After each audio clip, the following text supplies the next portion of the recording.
Senator Joel Villanueva, tuluyan na nga bang babaliktad at lilipat na sa Gatchalian Block? Ito ang mga dapat nating tutukan sa Lunes at sa mga darating na araw. At ano ang magiging mga epekto nito sa Senado? Ito't panoorin natin ang mga salaysay ni Senator Alan Peter Cayetano. I'd like to send out my love to the whole Villanueva family. Nag-heart to heart kami ni Brother Joel, and even if I know the cost, it's not something you can feel unless ikaw talaga. So for example, may mga anak-anakan ako, pero siya real yung nararamdaman ng anak. May asawa ko, pero iba yung nararamdaman ng asawa ko sa pinagdaanan nilang mag-asawa, di ba? So it's different for every single person. For Senator Cheese, for Senator Jinggoy. Senator Jinggoy, nandun ako in the room nung kinukuha siya, and no one can say that we understand how his wife felt, especially after alam nung wife niya na talagang inoffer sa kanya, hindi ka makukulong, kumampi ka lang sa administrasyon, kumampi ka lang sa grupo ni Ping Lacson, ni Senator Tito Soto, Win Gatchalian, etc. No? So, may kosto, mga kababayan, ang kalayaan at independence ng Senado, independence ng Philippines. So hinihila tayo ngayon ng China at saka ng US in different ways, no? But yung kaya sabi ko, we don't need to be anti-China or anti-US to be pro-Philippines. You can be pro-Philippines without being anti-anyone. Kailangan lang independent ka.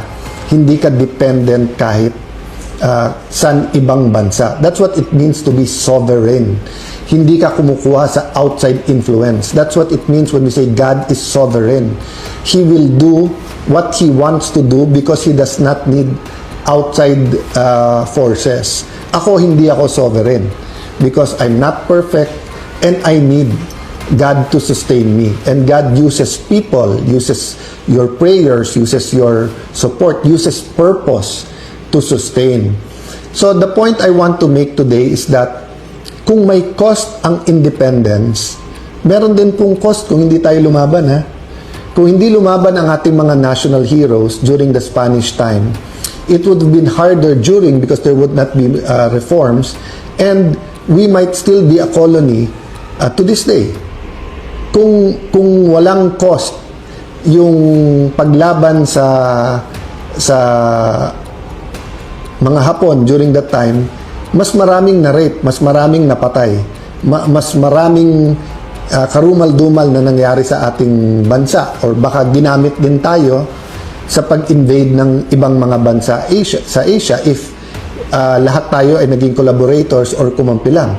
Ganun din sa US, kung hindi tumayo ang maraming mga Pilipino para sabihin, big brother ka namin, Uncle Sam, but you're not the owner of me.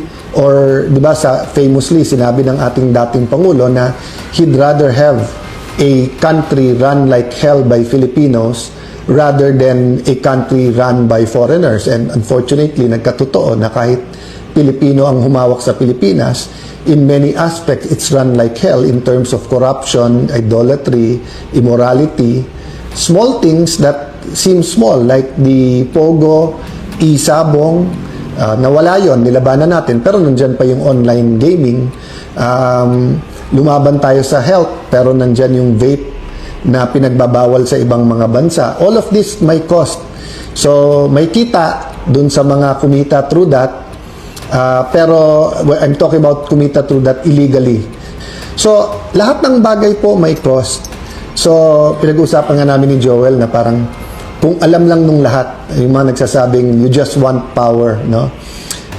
Konting katahimikan lang sa buhay ng grupo namin ngayon is paradise already, di ba? Yung di ba, pag halimbawa pagka araw-araw sa restaurant ka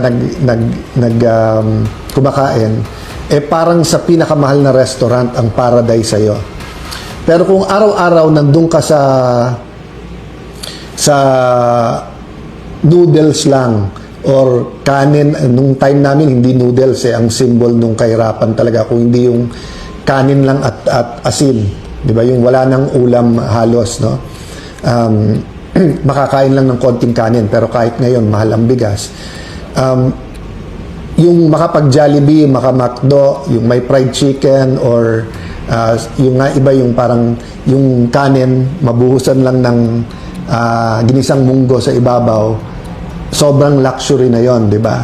So alam nyo, sa pinagdadaanan sa maraming lumalaban ngayon, not only for Senate independence, but para lumabas ang totoo sa flood control, lumalaban sa administrasyon, paradise na po yung konting katahimikan, no?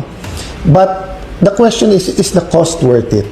Nabanggit ko na po kanina yung sinabi ni Senator Benigno Aquino that the Filipino is worth fighting for. Ito ang tanong ng karamihan ngayon. Ano kaya ang mga posibleng offer na ibinigay dito kay Joel Villanueva para talikuran ang Cayetano Black at bumaliktad at lumipat dito sa Gatchalian Black? Ano kaya ang mga posibleng pananakot na ginawa sa kanya o mga kaso na Talagang matatakasan niya kung siya lamang ay lilipat sa Gatchalian Black? Pareho din kaya sa ginawa dito kay Senator Jinggoy Estrada, ayon pa kay Senator Alan Peter Cayetano na siya raw ay na-offeran din ng mga ganung terms. Pero para kay Senator Jinggoy Estrada ay Filipinos are worth fighting for, kaya handa siyang makulong o humarap ng mga kaso. Heto naman ang sagot ni Senator Joel Villanueva na kamakailan lang ay kanyang ipinost dito sa social media. Itong reaksyon niya ukol sa usapang siya raw ay lumipat na sa Gatchalian Black at tinalikuran ang Cayetano Black. Ito at panoorin natin at pakinggan kung ano nga ba ang kanyang saloobin. Ito pong mga nakaraang linggo, naging sentro ng mga balita at bangayan sa social media ang minamahal nating institusyon, ang Senado ng Republika ng Pilipinas. Nagugat po ang mga kaguluhan sa magkasunod na pagpapalit ng liderato ng Senado noong May 11 at June 3. Sa kaliwat ka ng issue tungkol sa Senado at sa mga problema ng bansa, tinatanong po ng ating mga kababayan, saan ba tayo kakampi? May mga nagpapakalat po ng mga kung ano-anong social media post at haka-haka tungkol po sa atin. At tila po ba, pilit tayong inilalagay sa gitna ng mga nag-uumpugang bato. Ano man po ang estado ng politika sa bansa, malinaw na malinaw po sa atin ang ating kausa. Dahil po sa inyong mga panalangin, pag-aayuno, lalo pong tumitibay ang ating paninindigan na lumaban lamang para sa katotohanan, para sa katarungan, at para sa katwiran. Bilang aking pamilya sa JIL at kaisa niyo po sa pananampalataya, nais ko pong magbukas ng aking puso sa inyo. Hindi po madali ang ating pinagdaraanan nitong mga nakaraang buwan. Saksi po kayo sa mga galaw ng kaaway laban sa atin. Tunay po na may mga sandaling kailangan mong pumili kung ano ang tama, kahit hindi po ito ang pinakamadali. Para po sa akin, malinaw na malinaw ang sagot. Higit po sa politika, ang pananagutan ko po ay tanging sa Diyos at taong bayan. Dumaraan po tayo ngayon ang ating bansa sa sunod-sunod at patong-patong ng mga problema at pagsubok. Hindi pa nga po tayo lubos na nakakabangon mula po sa matinding pagsirit ng presyo ng produktong petrolyo. Dulot po ito ng digmaan sa Middle East. Patuloy po na bumabagsak ang halaga ng piso laban sa dolyar na lalo pa pong nagpapahirap sa ating mga kababayang Pilipino. Patuloy po na tumataas ang presyo ng mga pangunahing bilihin na direkta pong nagpapasakit sa bulsa ng ating mga kababayan.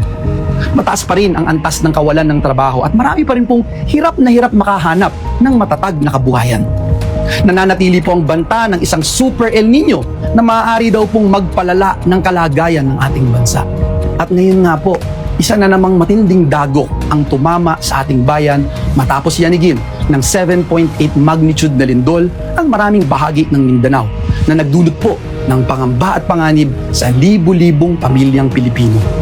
Kailangan na po ang agarang tulong ng ating mga kababayan, ating mga kapatid sa Mindanao. Ang nakakalungkot po, hindi po makapagtrabaho ng maayos ang Senado. Hindi lang po dahil sa issue ng liderato, kundi dahil sa mga lockdown at patuloy na banta sa seguridad di umano ng ating institusyon. Naiipit po ang mga kawani ng Senado na nais lamang pong makapagtrabaho. The Senate staff should not be caught in the middle of this political fight. Hindi po pwedeng puro away na lang. Bilang mga lingkod bayan, prioridad po natin. Dapat ang siguruhin na patuloy na nagtatrabaho ang bawat isa sa atin, lalo na ang Senado, para po sa ating mga kababayan. Sa pagkakataon po na magkaroon ng special session, tutuparin po natin ang ating sagradong tungkulin sa ilalim ng ating saligang batas. We will be there. Una po, maghahain tayo ng resolusyon para matiyak na may sapat na pondo para sa relief, rehabilitation at muling pagbangon ng mga lugar na tinamaan ng lindol sa parte ng Mindanao. Kailangan pong malaman agad ng mga ahensya kung ano nga po ba at gaano kalaking tulong ang kailangan ng bawat komunidad at pamilyang Pilipino.